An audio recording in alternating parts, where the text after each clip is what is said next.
Hello everyone and welcome to our series of tutorials, and in this tutorial we are going to cover and understand how do we put engraving on your 3D models. So let's get started. First of all, we'll do preparation for our file. So let's go to Blender and we have our file open here. So there are multiple ways in which you can create an engraving mesh on which you can put your engraving or logo. But let's consider one of the methods which is very interesting. You can do it in Blender. I'm sure it can be done in other softwares. I'm just not aware of it, so I'm just going to cover Blender in this case.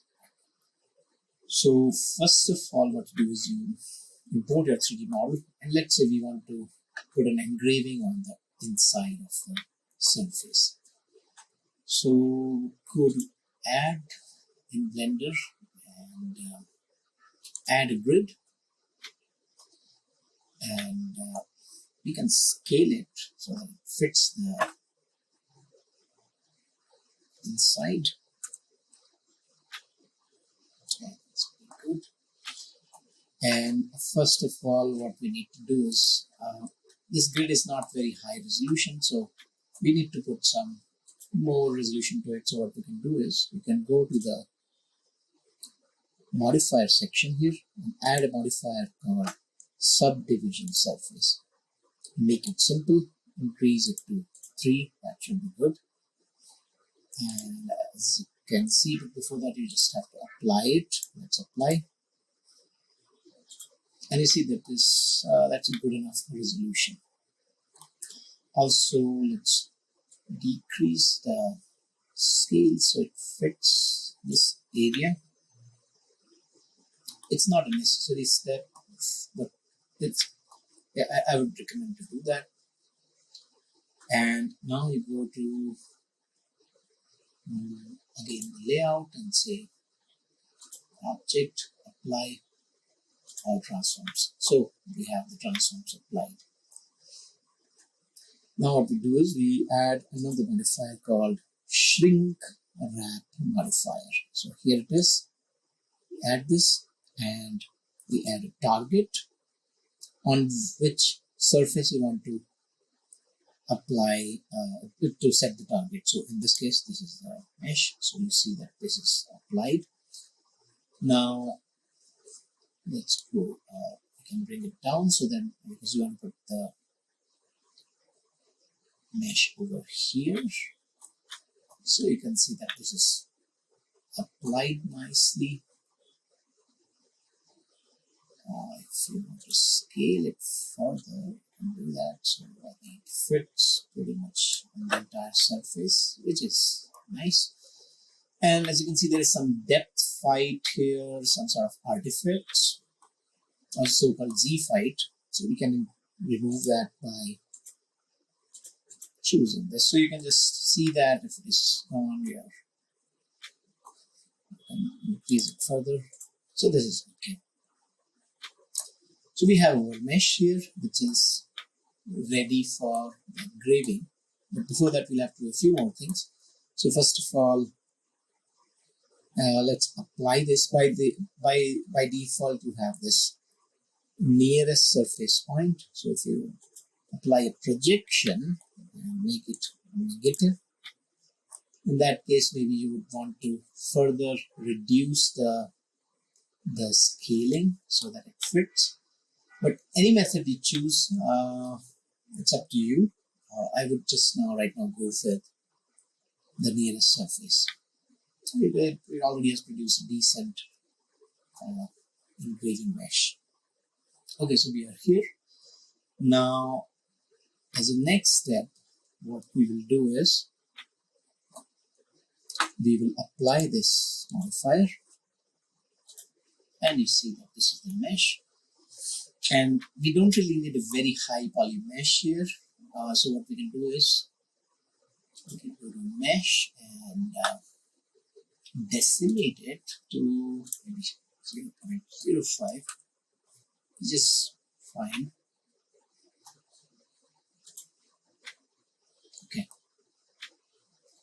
This looks good. Now what you can do is you can export this as a GLB file. So let's do that.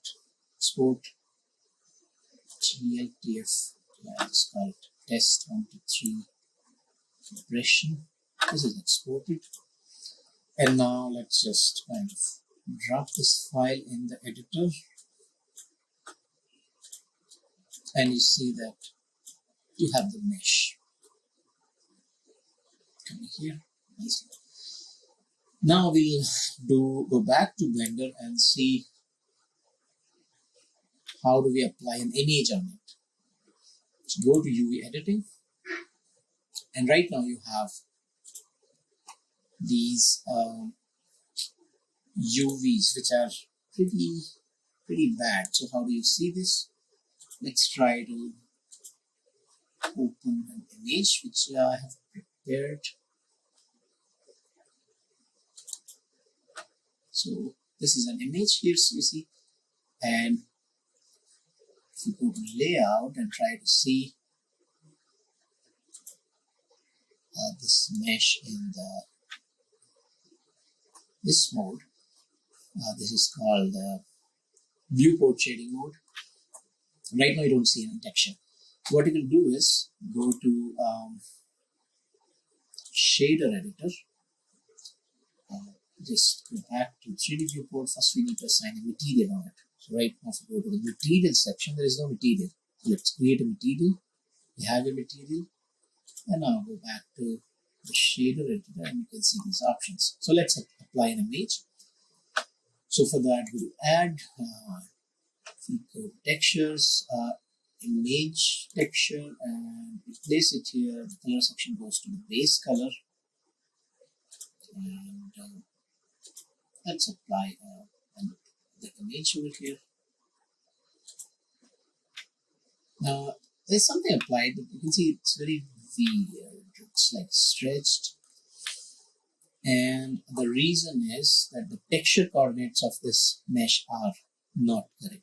So in order to correct that, let's go to UV editing, and here on my Mac you press A key, basically select all the vertices, and we need to regenerate the UVs. So go to UVs and say unwrap and unwrap it.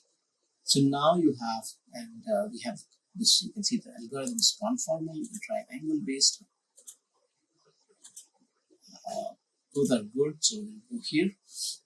And now we need to align this UV. So these are the UVs generated. So let's rotate them by 90 degrees. And then we need to just move them.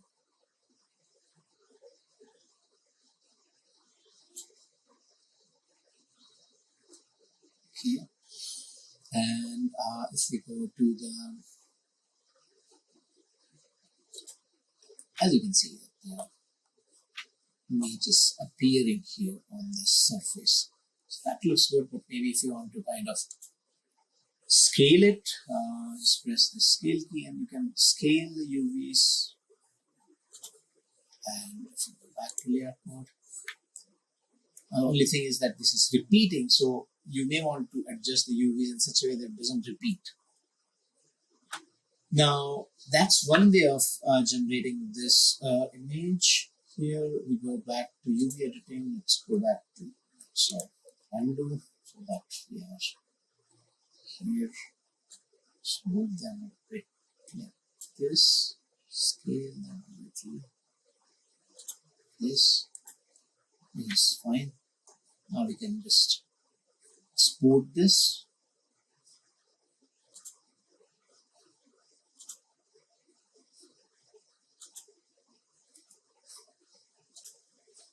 And import it again.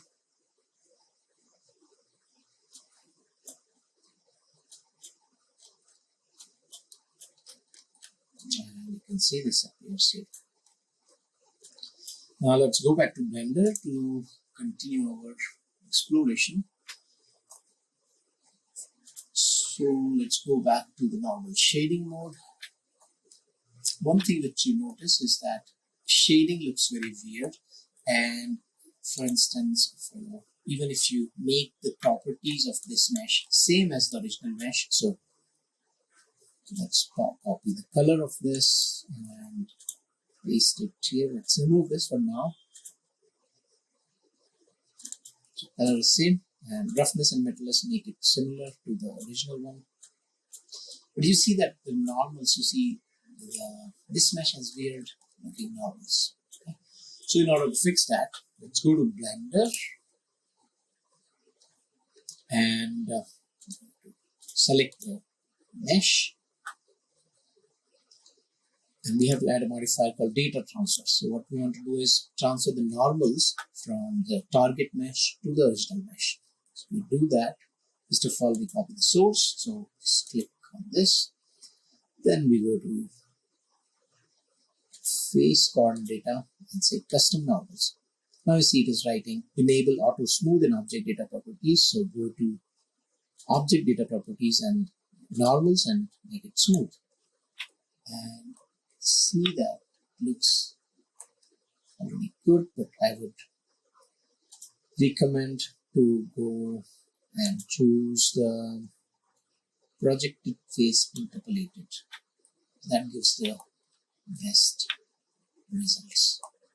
So we have that, and now we go to again export this.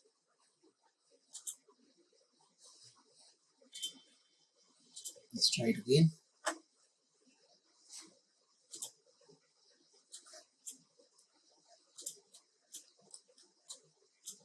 You see, we have the mesh. Let's keep the image right now. Metalness, roughness. It's not imported because we have not applied the modifier. So either you can apply it, or while exporting, you can select the geometry, mesh, and apply modifiers. Let's try again now. So we have this, and